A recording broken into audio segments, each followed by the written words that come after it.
Olá, pessoal! Estamos aqui para finalizar nossa disciplina de saneamento ambiental, nossa 10ª aula, nossa última aula. Hoje iremos falar sobre a destinação final e as principais formas de tratamento dos resíduos sólidos. Primeira forma de destinação final é a coleta seletiva. Nós já falamos nas nossas aulas anteriores sobre a importância da coleta seletiva, mas hoje a gente vai aprofundar sobre esse assunto. O que consiste a coleta seletiva? Basicamente consiste na separação, né, pela própria população de materiais recicláveis, né, existentes ali dentro dos resíduos domésticos, para que eles possam posteriormente, né, eles vão ser coletados, né, por veículos específicos de acordo com o material a ser reciclado ou reutilizado também. Essa separação ela pode ser feita individualizando-se os materiais reciclados e acondicionando-os em containers diferenciados, né? Mas adiante a gente vai verificar como que é feita esse acondicionamento de acordo com a classificação de cada material. A coleta seletiva é um sistema de acondicionamento de resíduos recicláveis inertes, como o papel, plástico, o metal e o vidro. E os materiais orgânicos, né, os resíduos orgânicos, que são representados pelas sobras de alimentos, frutas, verduras, entre outras. Eles são previamente separados pela fonte geradora, que deve ser a própria população, né, que deve ter essa conscientização. A gente vai falar sobre conscientização daqui a pouquinho. E a finalidade da coleta seletiva, como eu já falei anteriormente, é justamente reaproveitar esses resíduos, né, de uma forma basicamente mais direta, né, utilizando, por exemplo, a utilização de potes de sorvete para utilizar, né, para guardar algo na geladeira, uma forma de reaproveitamento, ou reintroduzindo isso dentro do ciclo do processo produtivo, que é a reciclagem, onde nós já falamos na aula passada. E aqui a gente tem as principais vantagens da coleta seletiva. Primeiramente, nós já sabemos que é a economia de matéria-prima. Então, quando eu reintroduzo essas matérias dentro de um ciclo de um processo produtivo, seja do mesmo produto ou seja de outro produto, eu vou estar tendo uma economia de matéria-prima. Consequentemente, vou economizar energia, combatendo o desperdício, redução da poluição ambiental. Obviamente, se eu vou retirar esses produtos, reintroduzi-los dentro de outro ciclo de processo produtivo ou reutilizar esses tipos de materiais, eu vou estar diminuindo, né, a poluição ambiental. Vou estar aumentando a vida útil dos aterros, né? Nós já falamos sobre isso e vamos falar mais adiante sobre os tipos de aterros no final dessa aula. E também, por último, aumentando o potencial econômico, né, dando um potencial econômico pela comercialização dos recicláveis, dando valor esses tipos de resíduos. Para que exista a coleta seletiva, é necessário que se faça, né, que a população, como vocês viram, né, como eu já falei nos primeiros slides, a população tem parte muito importante nesse processo de segregação, separação desses materiais. Então, para que isso exista, é necessário que se tenha educação e treinamento. As pessoas precisam saber da importância, né? Saber como que se faz essa segregação, saber também a importância para que serve e precisam ser treinadas de forma que aprendam a fazer essa segregação de maneira adequada. Então, primeiramente, tem que existir, né, por partes de políticas públicas, por parte governamental, programas de divulgação da coleta seletiva e de educação, né, desse próprio treinamento, que pode ser feito através de distribuição de folheto, disseminação de mensagens, eventos na comunidade, que visa a sensibilização do público para aderir, né, esse projeto de coleta seletiva. Então, se não existir um processo, um programa, um projeto de sensibilização e não existe coleta seletiva, porque vai depender, como eu já falei, da população. Então, é importantíssimo que a população se sensibilize. E Também tem que existir programas relacionados a escolas, empresas, serviços de saúde e órgãos públicos. Em todas as dimensões é necessário que se fale de coleta seletiva. Aí vocês vão perguntar, professora, mas muita gente sabe disso e não acontece, né? Então, óbvio que não depende só das políticas públicas, dos incentivos governamentais, depende também da sensibilidade da população no geral como um todo, mas exatamente se existisse uma sensibilização, uns projetos que realmente tivessem retornos, né, um incentivo a cooperativas, um incentivo a reutilizar esses materiais como artesanato, como fonte de renda, né, talvez, né, seria mais fácil fazer essa sensibilização. E aqui a gente tem as formas de separação, os lixos secos, inertes, né, nós já verificamos em outras aulas anteriores o que significa material inerte.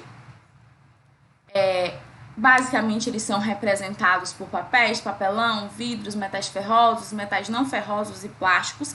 Esses vão entrar para a coleta seletiva, certo? E os restos de alimentos, restos de verduras, né, os materiais orgânicos e outros não recicláveis, eles vão para a coleta normal. Mas vamos verificar, né, que o lixo orgânico também é muito importante para o processo de compostagem, tornar esses restos de alimentos em adubo, né, para reutilizar nas hortas, né, enfim, para cultivo de alimentos.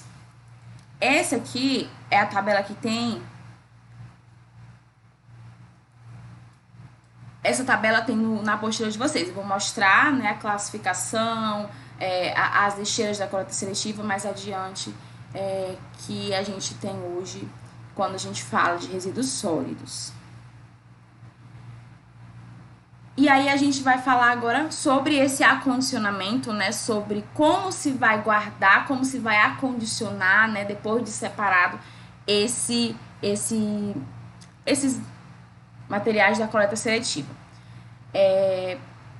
Devem ser, obviamente, primeiramente separados, né, podem ser em sacos plásticos.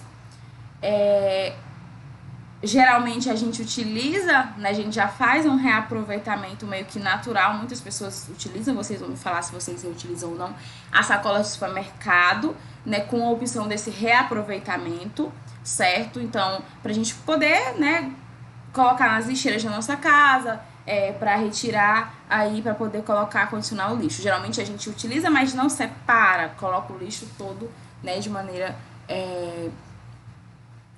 sem fazer coleta seletiva. Importante frisar, gente, nessa função, nessa reutilização dessas sacolas de supermercado, não sei como que vocês estão fazendo, nesse período de pandemia, é importante que se higienize essas sacolas, né, também, eu acho que vocês já estão fazendo isso, para que elas possam posteriormente ser reutilizadas, né? Então, pode utilizar. Vocês vão dizer depois como vocês estão fazendo essa higienização e se vocês continuam aí fazendo o reaproveitamento dessas sacolas, porque é muito importante também utilizá-las para reaproveitar, embora elas também vão gerar, né, resíduo, enfim, mas muita gente ainda compra sacos de lixo daqueles pretos, enfim. Então, se você puder acondicionar em sacolas, principalmente fazendo essa segregação, é muito bom. E aí, aqui fala de alguns municípios, onde é fornecido sacos de cores diferentes para fazer, né, essa coleta, é uma forma de incentivo. E aí vai colocar os resíduos recicláveis em uma sacola e os resíduos não, né, os resíduos orgânicos em outras sacolas, não recicláveis também em outras sacolas. E isso a gente já falou da importância de principalmente de separar o metal, que hoje aqui no nosso município, a gente falando da nossa realidade, é o que mais se recicla, né? Então, isso gera uma renda para catadores, para você mesmo, dependendo da quantidade, né, dessa segregação e depois, posteriormente, venda desses materiais que podem ser reciclados. E aqui a gente tem a simbologia da coleta seletiva, né? Quando vocês verem esses símbolos, vocês já vão identificar que são para cada tipo de material. Vidro é específico essa simbologia, papel é mais conhecido, né? O que a gente mais vê, enfim, logos ambientais é do papel. Plástico é interessante, né? Tem um 4 aqui. O alumínio também é bem conhecido, a gente conhece bastante porque vem nas latinhas de refrigerante. E aqui a gente tem o aço. Então, esses são os símbolos da coleta seletiva. E aqui a gente tem, de acordo com a apostila de vocês, o código de cores para os resíduos recicláveis. Azul, papel e papelão. Vermelho, plástico. Eu vou só passar aqui esse slide para vocês verem essa imagem que eu pesquisei para mostrar para vocês, mais atualizada, né? E eu acredito que ela fique mais na cabeça de vocês por conta das cores. Então, quando vocês verem uma azul, já sabem que é papel e papelão, vermelho é o plástico, o verde, vidro, amarelo, metal, o preto, que é menos comum, a madeira, né? Então a gente verifica mais essas 4 lixeiras, quando a gente vê lixeira de coleta seletiva, a do papel, do plástico, vidro, metal e marrom, que é orgânico, né? Mas aqui a gente vai falar de todas. Laranja é para resíduos perigosos ou contaminados. O branco, geralmente, para serviço de saúde. O roxo, radioativo. O marrom, como já falei, orgânico. E o cinza é para resíduo geral, né, não reciclado ou misturado. Então, geralmente, a gente temos essa lixeira cinza. Certo, gente? Qual é a grande dificuldade, né? Uma das grandes dificuldades da coleta seletiva é justamente a destinação final que vai ter esse resíduo, né? Então, cada município, de acordo com a implementação com o programa de gestão de gerenciamento de resíduos sólidos, como que vai fazer com esses resíduos, né? Se tem coleta seletiva e se realmente são destinados ambientalmente adequados. Então, esse é o grande impasse, né? Então, além da nossa cidade não ter programas que sensibilizem, né, a coleta seletiva, a gente também não tem uma destinação ambientalmente adequada. Isso barra muito, né?